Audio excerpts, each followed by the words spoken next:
नमस्कार साथियों, मैं प्रियंका गुप्ता लर्निंग टुगेदर पे आप सबका स्वागत करती हूँ।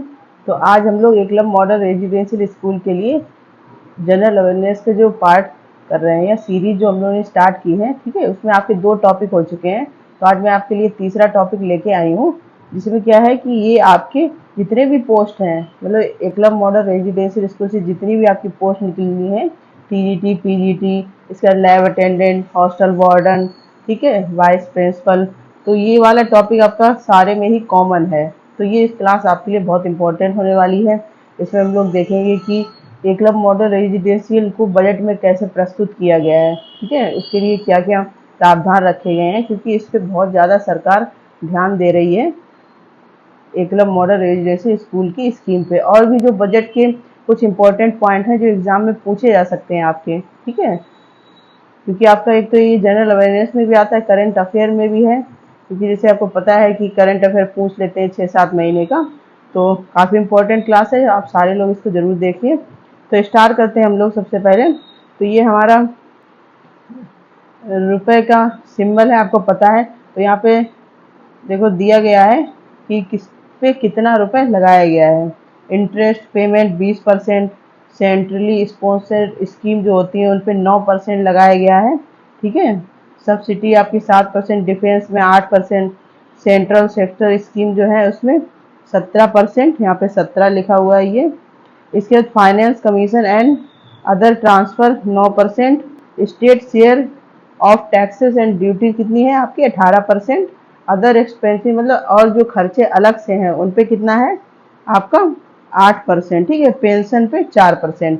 तो ये पूरे बजट का आपका है कि किस पे कितना ये पैसे लगाएंगे, ठीक। तो जो आपकी एकलव्य मॉडल रेजिडेंशियल वो किस में आएगी, सेंट्रल सेक्टर स्कीम में, क्योंकि ये सेंट्रल में चला गया, आपको पता है सेंट्रल ही अब इसका एग्जाम कंडक्ट करवाएगी। इसका थोड़ा सा परिचय देख लेते हैं कि मतलब कौन इसको लागू करता है, इस बार के बजट को क्या कहा गया। कहते हैं भारत के वित्त मंत्री ने 2024 की लोकसभा चुनाव से पहले आखिरी पूर्ण केंद्रीय बजट 2023-24 के लिए पेश किया।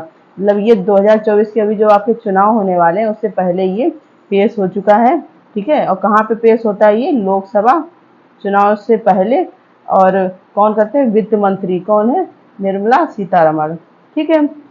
और इसका भारतीय संविधान के अनुच्छेद 112, तो आपको याद रखना है कि जो आपका बजट होता है वो किस अनुच्छेद में आता है, 112 में, ठीक है।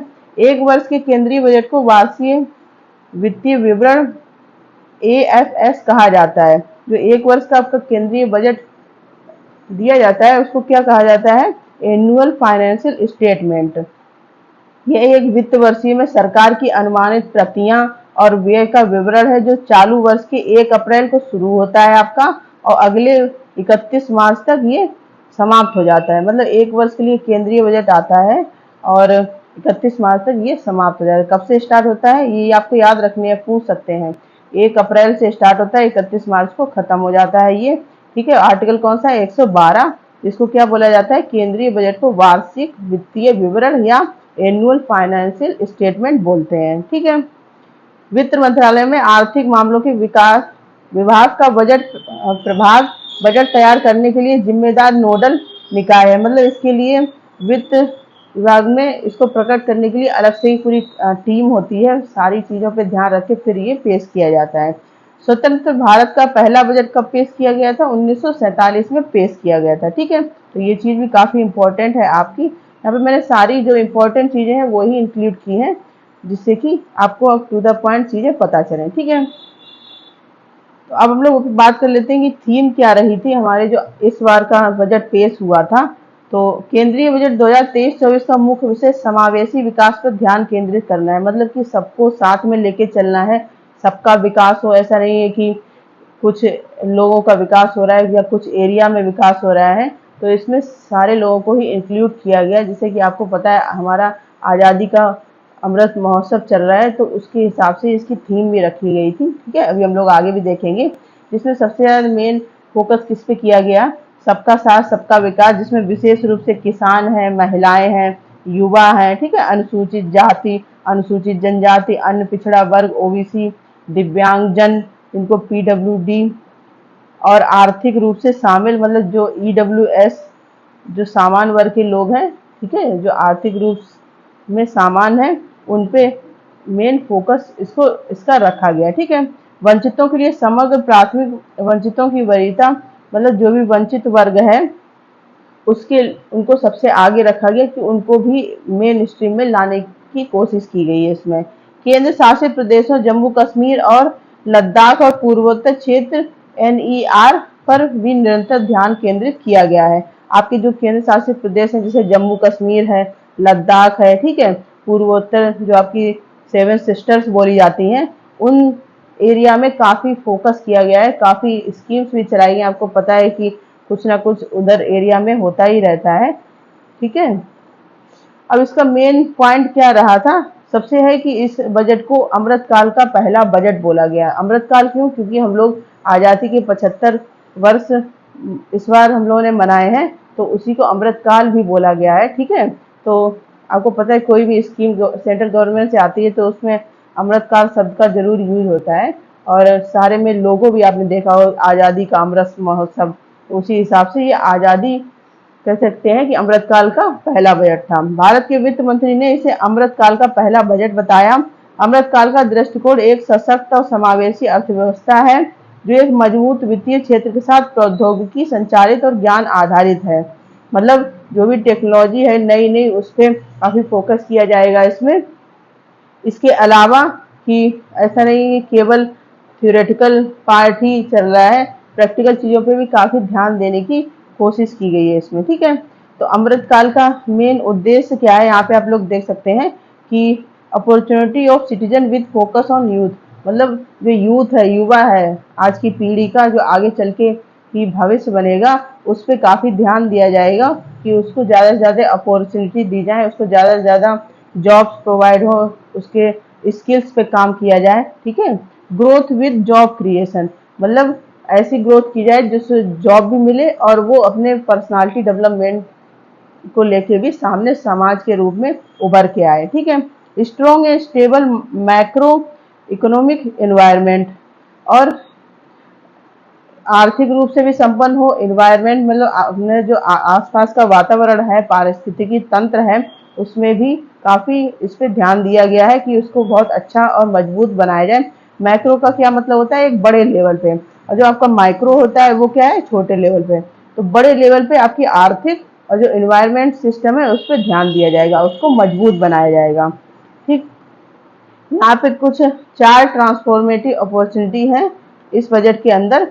स्वयं सहायता समूह के माध्यम से महिलाओं का आर्थिक सशक्तिकरण, महिलाओं के भी आर्थिक सशक्तिकरण पे काफी ध्यान दिया गया है इसमें, क्योंकि आपको पता है कि लोग पहले से भी कहते हैं कि अगर एक मेल पढ़ा लिखा है, मतलब पुरुष पढ़ा लिखा है, तो एक ही घर को संभाल सकता है, लेकिन अगर एक महिला पढ़ी है तो कहीं ना कहीं वो 2 घर संभालती है प्लस पूरा समाज ही संभालती है, क्योंकि बच्चे सबसे ज्यादा अपनी माँ से ही सीखते हैं। ठीक है, PM विश्वकर्मा कौशल सम्मान, PM विकास, ये इसमें रखा गया। मिशन मोड पे पर्यटन संवर्धन, पर्यटन पे काफी चीजों पे बात की गई या फिर बजट में इसको रखा गया। हरित विकास मतलब ग्रीन ग्रोथ, आपके एनवायरनमेंट को भी बहुत स्टेबल बनाने के लिए इस बजट में काम किया गया है। ठीक है, अब देखो प्रायोरिटी है यहाँ पे 7, जिनको बोला गया है सप्त ऋषि। आप लोग यहाँ देख सकते हैं क्या बोला गया, सप्त ऋषि। ये आपको बहुत अच्छे से याद रखना है। 7 सप्त ऋषि प्रायोरिटी नाम से इसमें रखा गया है कि इन चीजों पे ज्यादा फोकस किया जाएगा। ये अमृतकाल है आपका। तो सबसे पहले क्या है, रीचिंग द लास्ट माइल, मतलब कि हम लोग इतना अच्छा काम करेंगे, इतनी अच्छी ग्रोथ करेंगे, क्वालिटेटिव अप्रोच अपनाएंगे, जिससे कि एक जो जहाँ तक ग्रोथ हो सकती है वहां तक हम लोग पहुंच सकें। यूथ पावर, जो भी यूथ है, युवा है, उसको सशक्त बनाया जाए, उसको ऐसा बनाया जाए कि जॉब के साथ ही वो अपने खुद का भी डेवलपमेंट करे। ठीक, फाइनेंशियल सेक्टर पे काफी ध्यान दिया जाएगा। ग्रीन ग्रोथ मतलब एनवायरनमेंट पे भी इसमें काफी ध्यान दिया गया। इसके बाद अनलीजिंग द पोटेंशियल, मतलब हम लोग पूरा ग्रोथ का कैसे लेवल बढ़ता चला जाए नीचे से ऊपर तक, वहां तक काम करेंगे। इंफ्रास्ट्रक्चर एंड इन्वेस्टमेंट, जो भी हमारा इंफ्रास्ट्रक्चर है उस पर भी काफी ध्यान दिया गया, जैसे स्कूल्स हैं, ठीक है, आपके हॉस्पिटल हैं, और भी जो समाज से जुड़ी चीजें हैं जिससे लोगों को फायदा हो सकता है या फिर जिससे लोगों की ग्रोथ हो सकती है, उन सब पे ध्यान दिया जाएगा। इसका इंक्लूसिव डेवलपमेंट, इंक्लूसिव का क्या मतलब होता है आपका, कि जितने भी लोग हैं सबको समान रूप से चीज़ें प्रोवाइड करवाई जाएंगी, समान शिक्षा, समान आर्थिक चीज़ें जो भी, या समान जो भी कोई योजना है तो समान उसमें भागीदारी होगी। ठीक है, तो ये सप्तऋषि मतलब 7 प्रायोरिटी आपकी रखी गई हैं जो अमृतकाल का बजट लागू हुआ था। ठीक है, तो जो हमारे एग्जाम के पॉइंट ऑफ व्यू से इम्पोर्टेंट है वो हम लोग अच्छे से डिस्कस करेंगे, क्योंकि जैसे बहुत सारे पॉइंट हैं जो सारी चीज़ें बजट की हमारे लिए इम्पोर्टेंट नहीं है। तो सबसे पहले इंक्लूसिव डेवलपमेंट। इंक्लूसिव डेवलपमेंट में क्या है कि जैसे आप लोग यहाँ देख सकते हैं कि 9 crore drinking water connection to rural house, मतलब इतने 9 करोड़ आपके पानी के जो भी हैं कनेक्शन दिए जाएंगे, मतलब हर जगह पानी पहुंचाने की कोशिश की जाएगी। इसके cash transfer for 2.2 lakh crore to over 11.4 crore farmer under PM Kisan. जो पीएम किसान योजना चलाई गई है उस पर इतने करोड़ रुपए खर्च किए जाएंगे। Insurance cover 44.6 crore person under PMSBY and PMJJY। जो ये योजनाएं चलाई गई हैं उसको मतलब यहाँ पे इंश्योरेंस वगैरह की बात की गई है, उनको प्रॉफिट प्रोवाइड करवाया जाएगा। 47.8 crore PM Jan Dhan bank account, ये भी आपकी योजना चल रही है, जनधन बैंक अकाउंट, जिससे लोगों को अगर वो कुछ अपना बिजनेस स्टार्ट करना चाहते हैं, कोई चीज़ करना चाहते हैं तो वो उनको हेल्प करेंगे, सरकार उनको हेल्प करेगी। ठीक है, 220 crore Covid vaccination of 102 crore person, मतलब इतने कोविड वैक्सीनेशन लगवाए जाएंगे। आपको पता है वैक्सीनेशन का भी कितना अच्छा प्रोसेस सारा कुछ चला हुआ है, कोविड के बाद भी, कोविड के दौरान भी। ठीक है, 9.6 crore LPG connection under Ujjwala योजना के अंदर इतने एलपीजी कनेक्शन दिए जाएंगे। ठीक है, 11.7 crore house hold toilet construction under SBM, मतलब कि टॉयलेट बनवाई जाएंगी, क्योंकि आपने देखा बहुत सारे एरिया हैं, बहुत सारी जगहें हैं वहाँ पे टॉयलेट ना होने की वजह से लोग कहीं कोई एरिया में पर्टिकुलर जाते हैं तो बहुत सारी चीज़ें, मतलब बहुत सी बीमारियां भी होती हैं, वैसे भी मतलब सेफ नहीं होता है। तो इन सब चीज़ों पे काफ़ी ध्यान दिया गया है। इंक्लूसिव का यही मतलब है सबका साथ सबका विकास। ठीक है, इसके बाद एजुकेशन एंड ट्रेनिंग जो हमारे एग्ज़ाम के लिए बहुत ही इम्पोर्टेंट है। तो टीचर्स ट्रेनिंग डिस्ट्रिक्ट, मतलब डिस्ट्रिक्ट लेवल पे टीचर्स ट्रेनिंग के जो भी हैं चीज़ें और बढ़ाई जाएंगी और उनको क्वालिटेटिव अप्रोच प्रोवाइड करवाई जाएगी। नेशनल डिजिटल लाइब्रेरी, ये भी आपका एक पॉइंट है, ये हम लोग एक टॉपिक अलग से भी करेंगे क्योंकि ये एग्जाम में पूछा जा सकता है। नेशनल डिजिटल लाइब्रेरी सेटअप की जाएगी, जो भी बच्चे हैं और जो भी युवा हैं। State will be encourage to set up physical library at panchayat and ward level, मतलब कि ये भी प्रावधान रखा गया है कि लाइब्रेरी ज़्यादा से ज़्यादा खोली जाए पंचायत, मतलब जो आपके गांव से एरिया आते हैं पंचायती राज में, वार्ड लेवल पे, जो वार्ड नहीं होते आपके सदस्य सभासद के चुनाव वगैरह होते हैं कि वार्ड नंबर 16, वार्ड नंबर 17, तो उस लेवल पे भी आपकी लाइब्रेरी खोली जाएगी। ठीक है, इसके बाद हेल्थ पे 2014 से स्थापित मौजूदा 157 मेडिकल कॉलेजों के 100 स्थान पर 157 नए नर्सिंग कॉलेज स्थापित किए जाएंगे। ठीक है, 2047 तक सिकिल सेल एनीमिया को खत्म करने के लिए एक मिशन शुरू किया जाएगा। ठीक है, एनीमिया को खत्म करने के लिए 2047 तक एनीमिया मुक्त भारत हो पाए उस पर भी काम किया जाएगा। ठीक है, यह सबका साथ सबका विकास हेल्थ में यहाँ पे दिखाया गया है कि किन किन चीज़ों पे ध्यान दिया जाएगा। एक तो आपकी है कि नर्सिंग के स्कूल्स खोले जाएंगे। ठीक है, और सिकल सेल्स एनीमिया को खत्म करने की पूरे अप्रोच अपनाई जाएगी। New programme to promote research in pharmaceuticals to be launched, मतलब जो आपकी दवाई का काम है उस पर भी न्यू अप्रोचेस करी जाएंगी, नए नए तरीके से बनाई जाएंगी। ठीक है, joint public and private medical research to be encouraged by select ICMR lab, मतलब ऐसी लैब बनाई जाएंगी। ठीक है, वही जब ये सारी चीज़ें होंगी तो अपने आप युवा को काम भी मिलेगा, वो अपने आप सशक्त होगा। ठीक है, इसके बाद है रीचिंग द लास्ट माइल, जो हम लोगों ने सप्तऋषि में ये टॉपिक था, तो उसका क्या मतलब है, नया आकांक्षी ब्लॉक कार्यक्रम। आकांक्षी जिला कार्यक्रम की सफलता के आधार पर हाल ही में आकांक्षी ब्लॉक कार्यक्रम शुरू किया गया है। पहले जिला कार्यक्रम ये चलता था, अब ब्लॉक कार्यक्रम स्टार्ट किया जिसमें 500 ब्लॉकों को शामिल किया गया है। इसका उद्देश्य स्वास्थ्य, पोषण, शिक्षा, कृषि, जल संसाधन, वित्तीय समावेशन, कौशल विकास, बुनियादी ढांचे जैसे कई डोमेन पे क्षेत्रों के प्रदर्शन में सुधार किया जाएगा। मतलब इसका उद्देश्य रहेगा कि इन सब चीजों पे काम किया जाएगा। ठीक है, इसके बाद है पीएमपीवीटीडी डेवलपमेंट मिशन।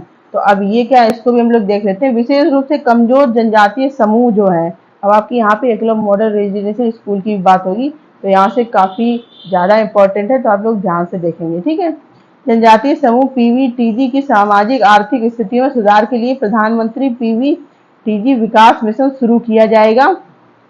अनुसूचित जनजाति, ठीक है, आपके एकलव्य मॉडल रेजिडेंशियल स्कूल अनुसूचित जनजाति के लिए ही खोले गए हैं कि विकास कार्य योजना के तहत 3 वर्षों में मिशन को लागू करने के लिए 15,000 करोड़ रुपए की राशि उपलब्ध करवाई गई। आप लोग देख सकते हैं कितने बड़े लेवल पे यहाँ पे काम हो रहा है।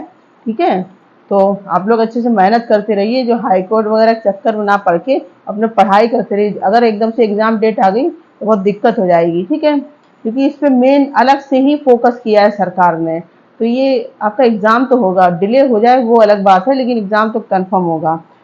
केंद्र 3.5 लाख आदिवासी छात्रों की सेवा के लिए 740 एकलव्य मॉडल आवासीय विद्यालयों के लिए 38,800 शिक्षकों और सहायक कर्मचारियों की भी भर्ती करेगा। देखो, ये बजट में अलग से मेंशन किया गया है, तो आप लोग कैसे कह सकते हैं ये एग्जाम नहीं होगा। ठीक है, तो ये आपकी ईएमआरएस की यहाँ पे बात भी कर दी गई है, ये पॉइंट भी काफी इंपॉर्टेंट है, आप लोग देख सकते हैं यहाँ पे। इसके बाद है centre of excellence for AI. अब एआई क्या है, आर्टिफिशियल इंटेलिजेंस। तो आपको पता है इसका काफी स्कोप चल रहा है, जो रोबोटिक सिस्टम है, मतलब कि जैसे इंसान इंसान से बात कर लेता, आगे इन सब चीजों पे इतना अच्छा काम किया जा रहा है कि जो रोबोट है, मतलब सारी चीज रोबोटिक होने, मतलब जैसे 8 घंटे का काम है तो 8 मिनट में हो जाए, इस प्रकार से चीजें करी जा रही हैं।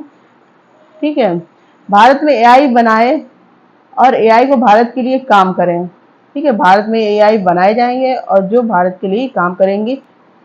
ये दृष्टिकोण को साकार करने के लिए शीर्ष शैक्षणिक संस्थानों में आर्टिफिशियल इंटेलिजेंस के 3 उत्कृष्टता केंद्र स्थापित किए जाएंगे। आपके 3 इसके केंद्र खोले जाएंगे जो इस चीज पे काम करेगा। ठीक है, इसके बाद है national data governance policy. Startup और शिक्षा जगत द्वारा नवाचार अनुसंधान को सुविधाजनक बनाने के लिए एक राष्ट्रीय डेटा गवर्नेंस नीति लाई जाएगी जो अज्ञात डेटा तक पहुंच को सक्षम करेगी। अब ये है कि आपका जो भी डेटा वगैरह स्टार्टअप है उस पर भी काफ़ी काम होगा, आपके जो भी इंडस्ट्रियल एरिया हैं, ठीक है, जॉब्स हैं, उसमें उसमें भी काफ़ी अच्छा काम करने की इस बजट में बात की गई है। ठीक है, इसके बाद है digi locker for data sharing. इसका डिजी लॉकर जो लोग यूज करते हैं उनको पता होगा, जब भी जरूरत हो विभिन्न प्राधिकरण, नियामकों, बैंकों और अन्य व्यावसायिक संस्थाओं के साथ दस्तावेजों को सुरक्षित रूप से ऑनलाइन संग्रहित करने और साझा करने के लिए एमएसएमई, बड़े व्यवसाय और धर्मार्थ ट्रस्टों द्वारा उपयोग किए गए इकाई डिजी लॉकर स्थापित करेगा। डिजी लॉकर आपने देखा होगा कि सीटेट वगैरह की मार्कशीट भी इस पे आने लगी हैं। ठीक है, तो आप वहाँ पे क्या है कि अपने जितने भी डॉक्यूमेंट हैं, सारी चीज़ें, ड्राइविंग लाइसेंस, मतलब इंपॉर्टेंट चीज़ें हैं, वो वहाँ पे डिजी लॉकर पे सेव कर सकते हैं। जैसे मान लो आपका कहीं पे ज़रूरत है उसको दिखाने की, तो डिजी लॉकर में अगर आपका सेफ है तो उसको मान कर दिया जाएगा, आपको टाइम दे दिया जाएगा कि आप अपने ओरिजिनल डॉक्यूमेंट बाद में दिखा दें। ठीक है, तो ये काफ़ी इंपॉर्टेंट चीज़ है और ये बहुत लोग यूज़ भी करते हैं। ठीक है, आपको भी पता होना चाहिए सबके बारे में। इसके बाद है 5G टेक्नोलॉजी। अब 5G टेक्नोलॉजी काफ़ी काम किया गया, आपके मोबाइल सिम वगैरह तो आ ही गए हैं। अवसरों, व्यवसाय मॉडल और रोजगार संभावनाओं की एक नई श्रृंखला का एहसास कराने के लिए इंजीनियरिंग संस्थानों में 5G सेवाओं का उपयोग करके एप्लीकेशन विकसित करने के लिए 100 प्रयोगशालाएं स्थापित की जाएंगी। ठीक है, प्रयोगशालाएं अन्य अनुप्रयोगों के अलावा स्मार्ट क्लासरूम, सटीक खेती, बुद्धिमान परिवहन प्रणाली और स्वास्थ्य देखभाल जैसे ऐप अनुप्रयोगों को कवर करेगी। तो 5G पे काफ़ी काम हो रहा है, जिसको बिजनेस में यूज़ किया जाएगा, जो इंडस्ट्रियल एरिया है उसमें यूज़ किया जाएगा, आपके जो कॉलेज हैं, इंजीनियरिंग कॉलेज हैं, ठीक है, यूनिवर्सिटी है, उनमें भी यूज़ किया जाएगा। अब ग्रीन ग्रोथ, जो आपका इन्वायरमेंट है उसके लिए भी काफ़ी स्कीम्स चलाई गई, यहाँ पे आप लोग देख सकते हैं। ठीक है, तो इतनी बात आपको समझ में आ गई होगी।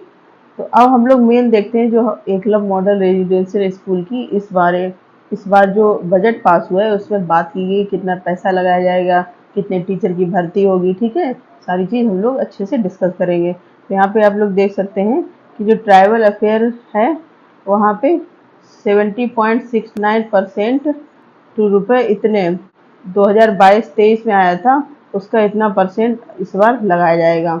तो यहाँ पे हम लोग देख लेते हैं 15,000 करोड़ रुपए प्रधानमंत्री पीवीटीजी विकास मिशन की घोषणा की गई है, ठीक है। 15,000 करोड़ जो है आपका जो ट्राइबल अफेयर्स मतलब जो जनजातियां हैं, जैसे एकलव्य मॉडल में आपका एसटी से जो लोग बिलोंग करते हैं वो बच्चे, उन पर ध्यान दिया जाएगा, ठीक है।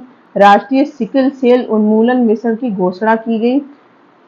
इसके बाद एकलव्य मॉडल आवासीय विद्यालयों के लिए 38,000 शिक्षकों और सहायक कर्मचारियों की भर्ती की जाएगी, ठीक है। तो आप लोग देखो ये पूरा सेंट्रल गवर्नमेंट में जा चुका है। तो जो बच्चे इस वजह से तैयारी नहीं कर रहे हैं कि अब ये हाई कोर्ट में चला गया है, एग्ज़ाम होगा नहीं, कुछ भी, जितने भी आपके डाउट हैं, मैं तो कहूँगी कि ये सारे टाइम वेस्ट करने वाली चीज़ें हैं। आप अच्छे से पढ़ाई करो, क्योंकि एक दो लोगों को शिकायत करने से सेंट्रल गवर्नमेंट अपना फैसला नहीं बदलने वाली है। क्योंकि पूरे साल का बजट है, इसमें ये चीज़ कही गई है तो इस पे काम होगा, ठीक है। इसके बाद अनुसूचित जनजातियों के लिए विकास कार्य योजना जिसको क्या बोलते हैं DAPST के लिए 1,17,943.73 करोड़ रुपए आवंटित किए गए हैं, ठीक है। तो अनुसूचित जनजाति जो आपकी ST कैटेगरी में बिलोंग करते हैं लोग, ठीक, उनके विकास के लिए ये पूरी कह सकते हैं कि बजट में ये चीज़ लागू की गई है। ये बजट हमारे देश के सुदूर क्षेत्रों में आदिवासियों के लिए विभिन्न लाभों और समान अवसरों के प्रावधान पर जोर देता है, ठीक है। ये बात किसने कही है? जो जनजातीय कार्य मंत्री हैं, कौन है? श्री अर्जुन मुंडा जी, ठीक है। तो इस पे काफ़ी काम हो रहा है, उनको भी पढ़ाई से हम लोग अच्छे स्तर पे पहुंचा सकते हैं, या कह सकते हैं कि जो मेन धारा है, मुख्य धारा है, जहाँ सारे बच्चे पढ़ते हैं, जॉब करते हैं, सारी चीज़ें हैं, तो वो लोग भी आराम से अच्छे भविष्य का निर्माण कर सकते हैं, ठीक है। इसके बाद वित्त वर्ष 2023-24 के बजट की घोषणा की गई। जनजातीय कार्य मंत्रालय के लिए कुल परिव्यय रुपए 12,461 करोड़। ये बात किसने कही है? ये इन्होंने इस प्रकार से बोला था, वो यहाँ पे लिखा हुआ है श्री अर्जुन मुंडा जी ने, ठीक है। करोड़ रुपए, यानी पिछले वर्ष के संशोधित अनुमान 7,301 करोड़ रुपए से 70% की वृद्धि, मतलब पिछले साल 7,301 करोड़ था, इस बार कितना हो गया है आपका 12,660 करोड़, मतलब पूरा 70% पिछली वर्ष की अपेक्षा इस बार बजट बढ़ाया गया है आदिवासी जनजातीय लोगों के विकास के लिए, ठीक है। वित्त मंत्री ने आदिवासियों की भलाई के लिए निम्नलिखित घोषणाएं की हैं। अब यहाँ पे देखते हैं कौन कौन सी हैं मेन। तो ये जो यहाँ पे मैं आपको अभी बताने जा रही हूँ, ये भी आपके लिए इम्पोर्टेंट है, क्योंकि एकलव्य मॉडल रेजिडेंशियल स्कूल है, तो ये स्कीम्स भी आपके आदिवासी परियोजना से जुड़ी हुई है, तो ये भी आपको पता होनी चाहिए, ठीक है। पीवीटीजी परिवारों बस्तियों को सुरक्षित आवास, मतलब उनको सुरक्षित आवास दिया जाएगा, स्वच्छ पेयजल दिया जाएगा, और स्वच्छता, शिक्षा, स्वास्थ्य, पोषण तक बेहतर पहुंच, सड़क और दूरसंचार कनेक्टिविटी और स्थायी आजीविका के अवसरों जैसी बुनियादी सुविधाओं से संतृप्त करना। तो ये जो पीवीटीजी ये योजना आपको याद रखनी है, पीवीटीजी योजना ये किस लिए बनाई गई? जो आदिवासी साथी है हमारे, उनके लिए अच्छी शिक्षा, अच्छा स्वास्थ्य, अच्छा घर, अच्छा एनवायरनमेंट, सारी चीज़ें प्रोवाइड करने के लिए, ठीक है। 15,000 करोड़ रुपए का आवंटन इस मिशन के लिए अगले 3 वर्षों में बनाया जाएगा, ठीक है। इसके बाद दूसरी कौन सी है? राष्ट्रीय सिकल सेल उन्मूलन। अब ये क्या है? ICMR और संबंधित राज्यों के सहयोग से स्वास्थ्य और परिवार कल्याण मंत्रालय और जनजातीय मामलों के मंत्रालय द्वारा संयुक्त रूप से कार्यान्वित किया जाएगा, ठीक है। ये वाली जो आपकी स्कीम है, ये संयुक्त रूप से इसका कार्य किया जाएगा, किसके द्वारा? जो स्वास्थ्य मंत्रालय है और आपका जनजातीय मंत्रालय। मिशन इस आनुवंशिक बीमारी के निवारक, उपचारात्मक और प्रबंध पहलुओं को एकीकृत तरीके से कवर करेगा, ठीक। तो जो भी हेल्थ से संबंधी समस्याएं होती हैं, बीमारी देखी जाती हैं इन लोगों में, उन पे ये स्कीम काम करेगी। इसके बाद ये है आपके स्कूल मतलब जिसमें आपने अप्लाई किया हुआ है EMRS के शिक्षकों की केंद्रीय भर्ती। ठीक है, तो आप देख लो यहाँ पे साफ साफ लिखा हुआ है, ये बजट जो बताया गया था उसी से है। ठीक है, ऐसा नहीं कि मैं अपने पास से कुछ बता रही हूँ। एकलव्य मॉडल आवासीय विद्यालयों के लिए अगले कुछ वर्षों में कुल 38,000 शिक्षकों और सहायक कर्मचारियों की भर्ती की जाएगी, जिससे 3.5 लाख आदिवासी छात्रों को लाभ मिलेगा। ठीक है, तो यहाँ पे देखते हैं जो अनाउंसमेंट हुआ था कि 38,800 टीचर रखे जाएंगे। ठीक है, और उनके सपोर्ट स्टाफ मतलब सहायक जो स्टाफ रखा जाए, जैसे आपके हॉस्टल वार्डन है, लैब अटेंडेंट है, ये सब सहायक में आ जाते हैं। ठीक है, 740 Eklavya model residential school serving कितने 3.5 लाख बच्चों को सर्व करेंगे, जो टीचर और सारा स्टाफ मिलके। ठीक है, एकलव्य मॉडल आवासीय विद्यालय EMRS की योजना दूर दराज के क्षेत्रों में अनुसूचित जनजाति, जिनको क्या बोलते हैं ST शेड्यूल ट्राइब के छात्रों कक्षा 6वीं से 12वीं को गुणवत्तापूर्ण शिक्षा प्रदान करने के लिए एक केंद्रीय क्षेत्र की योजना के रूप में कार्यान्वित की जा रही है, ताकि उन्हें शिक्षा में सर्वोत्तम अवसरों तक पहुंचने के सक्षम बनाया जा सके। ये किस लिए हो रहा है? क्योंकि जो उस एरिया से बच्चे आते हैं, ठीक है, या उस जनजाति से बच्चे आते हैं, उनको भी शिक्षा के माध्यम से वहां तक पहुंचाया जाए जहां आज मुख्य धारा के बच्चे भी पहुंच रहे। मुख्य धारा मतलब नॉर्मल सारे लोग पढ़ के पहुंच रहे हैं।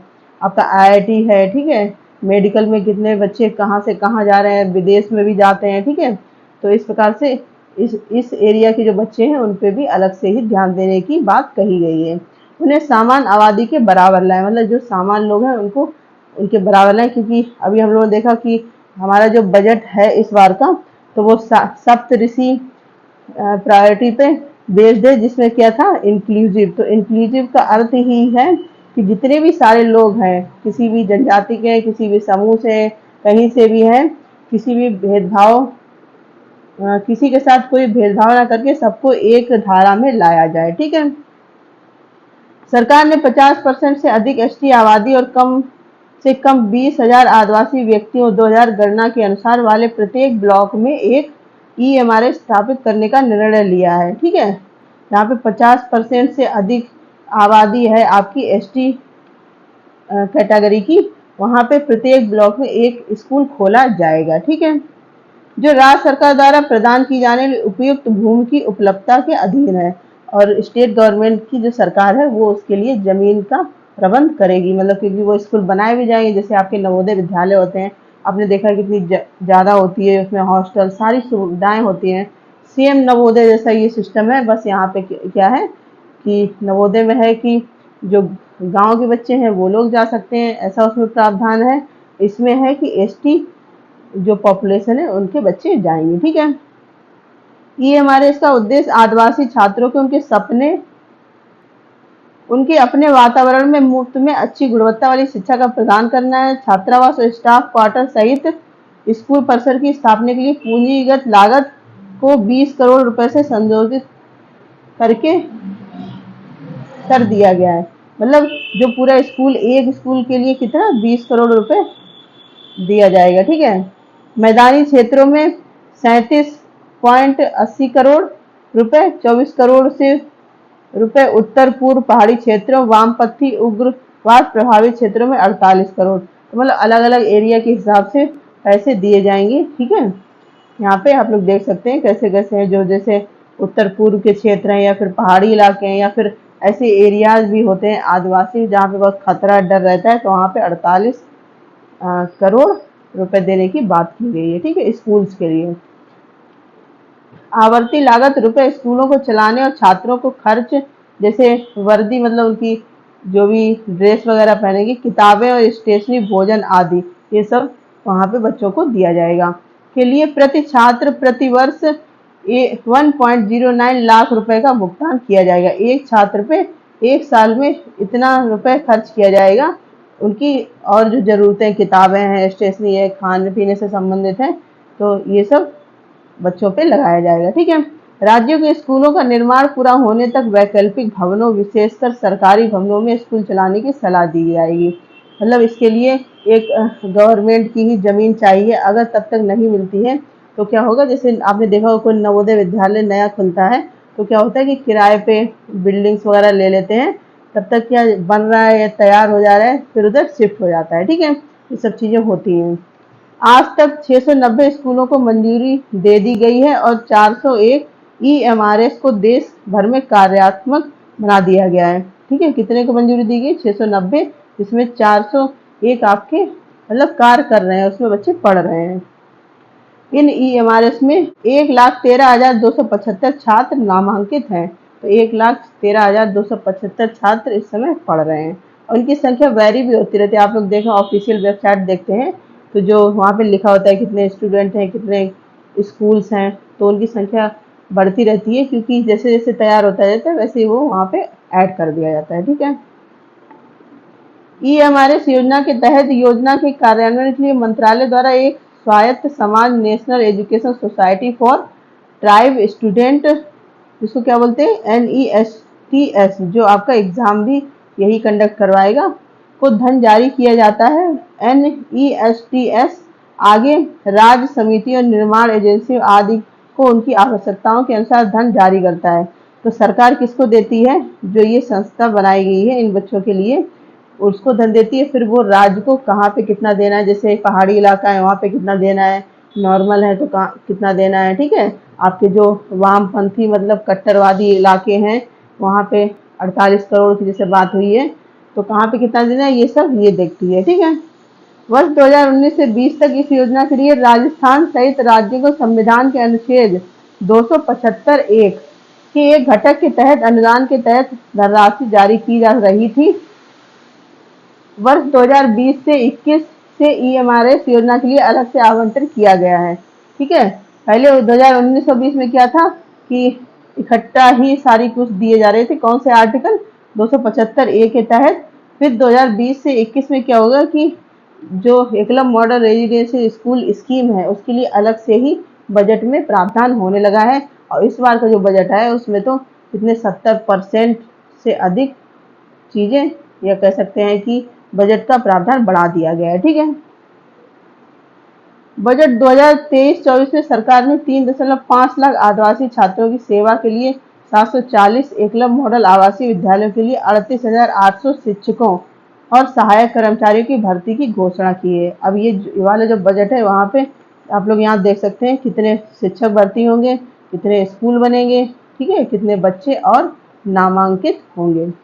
इसके अनुसरण में national education society for tribe student, जिसको क्या बोलते हैं NESTS, ने कार्य योजना को अंतिम रूप दे दिया है और चरणबद्ध तरीके से भर्ती प्रक्रिया शुरू करने के लिए आगे उचित कार्रवाई कर रही है। तो आपकी जो भी कह सकते हैं कि टीचर या जिस एकलव्य मॉडल स्कूल में जो भी पोस्ट निकली उनकी भर्ती कौन करेगा? NESTS के थ्रू होती है। इस पर पूरी प्लानिंग बन चुकी है और जैसा कि है, चाहे अब कोई कोर्ट जाए कहीं भी जाए आपका एग्जाम तो होगा, क्योंकि बहुत ये अलग से कोई चीज़ पे इतना फोकस किया जा रहा है, तो केवल 2-3 लोगों के स्टे लगाने से ये रुक नहीं जाएगा। ठीक है, तो आप लोग अपनी मेहनत करते रहो, क्योंकि अगर एग्ज़ाम की डेट अनाउंस हो गई फिर आप यही कहोगे कि अब क्या करें, तो वो वाली नौबत ही ना आने दो, अपना पढ़ाई करते रहो। ठीक है, अच्छे से। तो ये था आपका जनरल अवेयरनेस और करंट अफेयर का एक टॉपिक जो बहुत ही ज़्यादा इम्पोर्टेंट है। इससे क्वेश्चन जरूर आपके एग्जाम में आएंगे। ठीक है, और अगर आपको आज की क्लास अच्छी लगी हो तो शेयर भी कर सकते हैं। ठीक है, मैंने देखा कि बच्चों ने बिल्कुल पढ़ना ही बंद कर दिया है। कितने उत्साह से बच्चे पढ़ रहे थे, अच्छे खासे पढ़ रहे थे, लेकिन पता नहीं क्या ही हुआ है। मेरी तो यही विनती है कि आप लोग पढ़ते रहें। ठीक है, और अगर क्लासेस अच्छी लगती हैं आपको तो ज़्यादा से ज़्यादा शेयर करें। जो लोग नहीं पेड क्लास ले सकते हैं वो यहाँ पे फ्री में पढ़ सकते हैं। ठीक है, आपको PDF भी दिया जाता है जो टेलीग्राम चैनल पे आपको मिलता है। ठीक है, यहाँ पे आपकी PDF बाइलिंगुअल मिलती है, इंग्लिश में भी हिंदी में भी। तो मीडियम का कोई ऐसा बाउंडेशन नहीं है कि हिंदी में ही है। आप अगर इंग्लिश के स्टूडेंट हैं, आपको हिंदी बिल्कुल भी नहीं समझ में आती है, तो आप ये PDF से भी अपनी तैयारी कर सकते हैं। ठीक है, ये YouTube चैनल है, इसको ज़्यादा से ज़्यादा शेयर करें, इसकी बहुत ही आवश्यकता है। ठीक है, इसके बाद लर्निंग टुगेदर से जुड़ने के लिए बहुत बहुत धन्यवाद। आप लोग बहुत सपोर्ट करते हैं, बहुत प्यार और रिस्पेक्ट देते हैं, उसके लिए बहुत धन्यवाद। ठीक है, इसी प्रकार से अपना प्यार सपोर्ट बनाए रखें। जितने बच्चे ऐड हैं सारे लोग प्लीज़ क्लास देखा करिए। ठीक है, धन्यवाद।